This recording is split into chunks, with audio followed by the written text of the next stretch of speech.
Je dois faire mon bilan de compétences maintenant. C'est quoi exactement votre poste? Hôtesse, goûteuse, gérante, relations publiques. En fait, je sais pas ce que c'est mon métier. Mais vous êtes complètement dingue de m'inviter ici. Tout va bien, le repas vous a plu? Oui, bon. Ah, c'est le gâteau préféré de mon épouse. Carole, c'est votre épouse? Oui, madame me dit que vous vous connaissez. Oui, on va ensemble à la gym. Hein? Bien, bonjour mes amis, bienvenue chez moi pour une nouvelle vidéo. C'est toujours un plaisir mes amis de vous retrouver avec moi. Nous sommes aujourd'hui le dimanche 13 août 2023. Je vais vous parler d'un film que j'ai regardé avant-hier, ça s'appelle On a failli être amis. Donc numéro 5 des films aujourd'hui sur Netflix. C'est un film de 2014, la durée c'est 1h27. Le genre c'est comédie, français, drame. C'est avec Karine Viard, Emmanuel DeVos, Rochid Zen. Et maintenant voici le scénario. Marité travaille dans un centre de formation pour adultes. Sa mission, aider les autres à changer les métiers et à trouver leur vocation. Se présente alors Carole, qui vit et travaille dans l'ombre de Sam, son mari, énergique et talentueux chef étoilé. Ce n'est cependant pas tant de métier dont Carole semble avoir besoin de changer, mais de mari. Marité se donne à fond pour aider Carole à se projeter dans une nouvelle vie.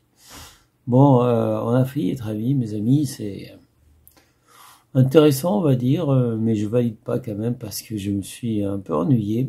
Je me suis même un peu endormi d'ailleurs, donc j'ai peut-être raté 5 ou 10 minutes de film vers la fin. Donc c'est effectivement une femme qui va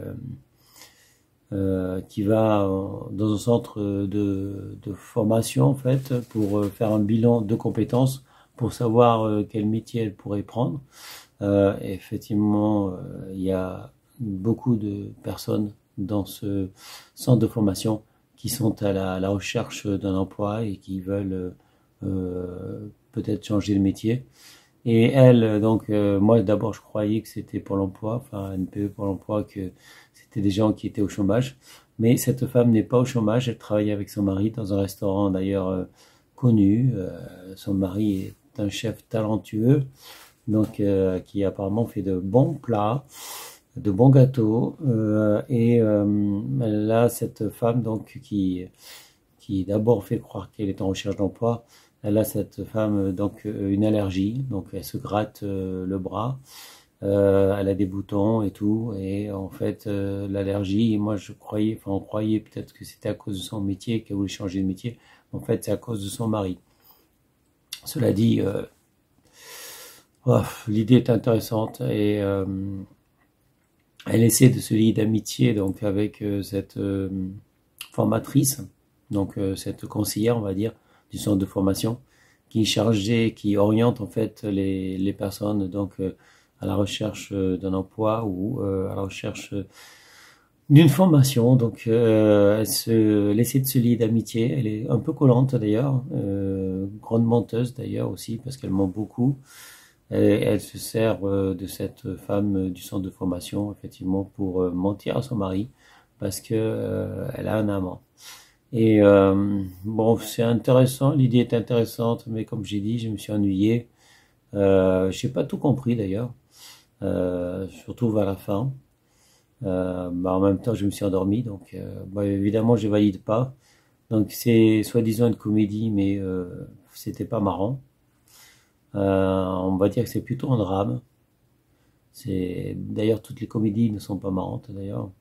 Donc c'est français. C'est soi-disant une comédie. C'est plutôt un drame. C'est pas marrant, donc je valide pas. Voilà. Et puis j'ai pas d'autre chose à dire. Je vous mettrai un extrait de vidéo comme d'habitude. Voilà, et ce sera tout pour cette vidéo. Je vous souhaite à tous une bonne journée, restez en sécurité, portez-vous bien. Et je vous dis à bientôt pour une prochaine vidéo. Salut mes amis, ciao ciao, bye bye. Je suis en train de chercher la meilleure formation pour toi. Dans quelle branche? Et n'importe laquelle, on s'en fout. Ah bah c'est maintenant ou jamais. Exactement. Je crois que je suis en train de devenir une salope. Tu te rends compte de ce que tu fais? Tu respectes plus aucune déontologie. Moi je sais que t'es comme moi, au bord de l'implosion. Il se passe un truc pas net depuis le début. J'arrête de suivre ton dossier. À cause de moi? Non. À cause de ce que je t'ai fait. Et enfin, tu l'as fait par amitié.